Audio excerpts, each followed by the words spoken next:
I've been experimenting again, and I've come up with something that I think is going to be genuinely really interesting, especially for things like hidden bases, and that's what we're going to be working with today, and this is going to be where we're constructing it.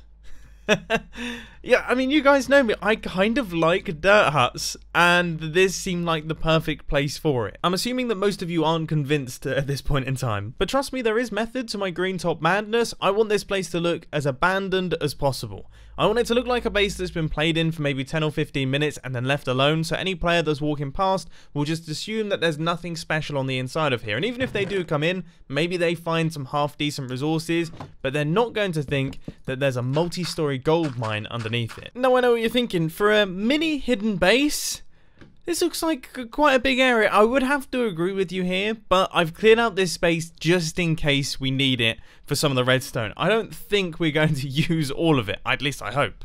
I've kind of committed to the title now. I mean, that's what this video is called in my head. To change it would completely throw me off. So this here is stage 1. This is the flying machine, which is going to be taking us between each one of our levels in our base. And this is where things get interesting, because I wanted to create a system where we essentially dock our flying machine. So we drop it down to a level, it then stops at that level, we can then select whether we want to go back up to the surface or go down to the next level. And then when we reach down to there, we can either select if we want to go down to the next level or pop up to the level above, and so on and so forth. Essentially creating a kind of moving floor that allows us to go up through the different areas of our base. I think it's really interesting. And after a lot of hard work this morning, this is the circuit that I've come up with. This side stops the flying machine, and this side sends it off. So if we hit this button right here, it's difficult to know which side is up or down, but I believe that is down.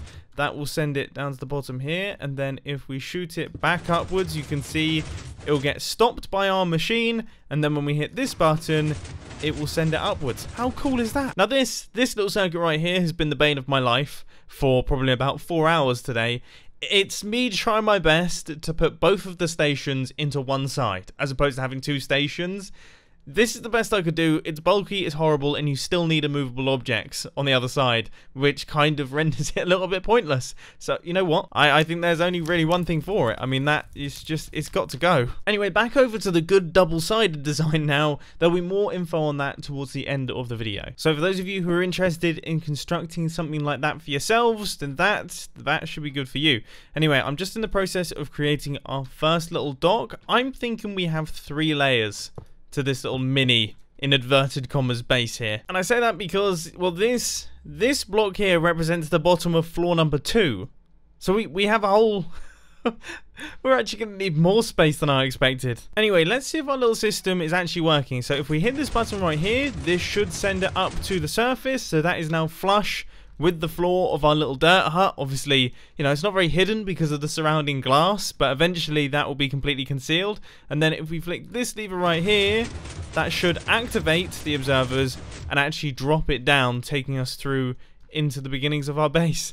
I like this already. So I would say this first level should be entirely dedicated to storage. So I guess we can fill up both of these walls with chests, and then we can have this little area here reserved for special things. And those special things are an enchanting table and an anvil and then a bunch of bookshelves. To be honest with you, it doesn't really fit in with the storage system theme, but it looks really cool. And you know, I gotta say, I actually think this entire floor looks really cool. I'm super happy with it. I love the spruce wood style. I just think it looks really nice and cozy, and I love the fact that when we hit one of these buttons right here, we then leave the floor behind and we return back up to the surface and everything is fully concealed, but knowing that I can activate it, drop down below, and then drop down below again, it's cool. But actually, I've brought up a good point there, because I've realized now there's no way for me to get back down into the base.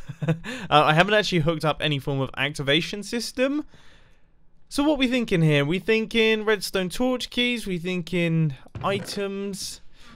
I don't know. Let's keep it simple, shall we? Just a button that you place on the edge of the crafting bench, and that will activate everything. I will never get bored of that. But obviously, despite how satisfying that is, it's nothing too special. What should be special is the fact that we're able...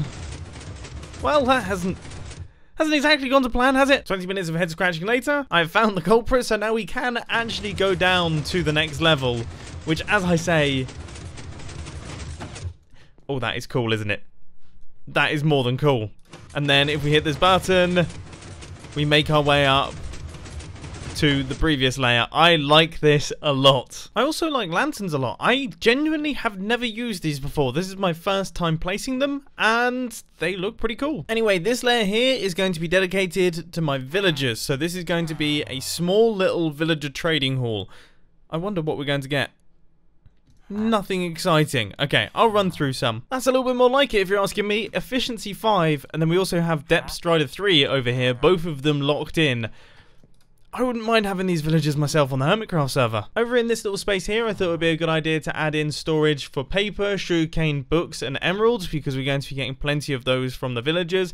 And I would say that is this space completed. I mean, I'm going to add just some trapdoors on top of those crafting benches, because I think it looks a little bit better. And if we hit this button right here, we should then drop down towards the final layer.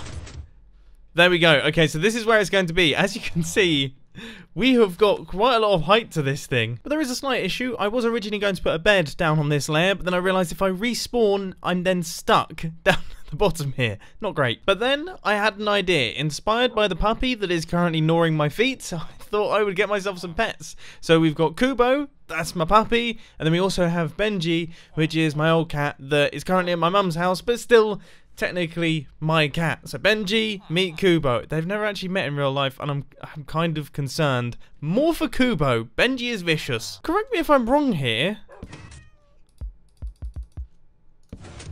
Note blocks haven't always been movable, right?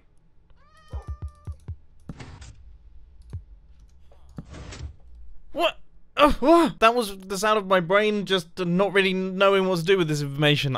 Is that useful? I feel like that could be useful. It's also confusing because it seems to be storing the information of the note block across movements, which means that that's a movable tile entity, no? Which, for anyone who's confused as to why I'm excited about this, is because chests and furnaces and things are tile entities, and it's always been Minecraft's position that you can't move tile entities. Anyway, my multi-story hidden base has now been fully completed, and we can travel between each layer just fine. So I hit the button right there, we go up to the storage room. I realize now that actually I need to do some villager trading, so let's drop down quickly down there. And now I've just realized that I haven't actually fed my cat, so we need to go down once again. I'm a fan of this.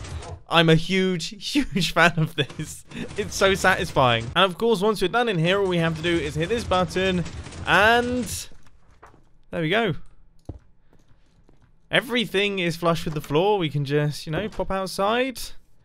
No one would suspect that this is lying underneath. Pretty spectacular, if you're asking me. I'm jumped to bits with this one. Now let's take a look at the actual multi-floor system so that you can see how to build it. So I'm going to start things off by building up our flying machine, which is a fairly simple process. We just need to create a shape a little bit like this one. Then we need to place a sticky piston facing downwards with a slime block right there. And then we need an observer here and an observer here.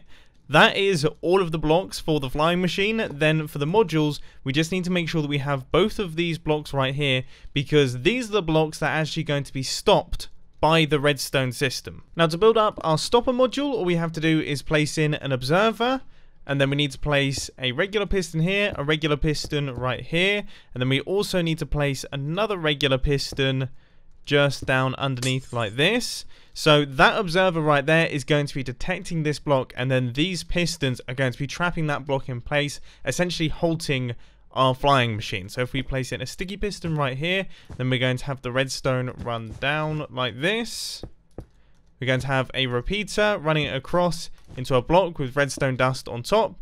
Then we're going to have 2 blocks of glass, redstone, a repeater set to 3 ticks. That's going to be running into that block right there. And that is going to be what is stopping our flying machine. Launching our flying machine is going to be even easier. All we need to do is place a couple of immovable objects there, then a pair of buttons. We're going to have a block underneath this button here with redstone dust on top, and then before we do anything, we need to make sure that we lock our flying machine in place using some movable objects, because otherwise it's going to travel off and it's going to be very frustrating. So we just need a piece of redstone dust and then a hopper right here, some redstone dust there, and then we're going to need a trapped chest like that. And then underneath this button here, we're going to need a sticky piston running down like that, an observer, That's going to be then running into a block, and then we're going to have a hopper right here, and that's going to be running into that observer there. So now we can remove all of our immovable objects, and it should now be ready to go. Nervously does a bunch of system checks and realizes that he has forgotten a very essential immovable object underneath those hoppers there. If you forget that, everything breaks. But with that in place, we should be good to go. So if we hit this button on the left, it will begin to travel upwards. That all seems to be functioning well. Then if we send it back down to the system, it should all be stopped properly. That looks like it works. And then if we hit this button, it goes downwards to the next layer. That is looking pretty good to me. So if we send this back up, it should also be caught as well. Fingers crossed.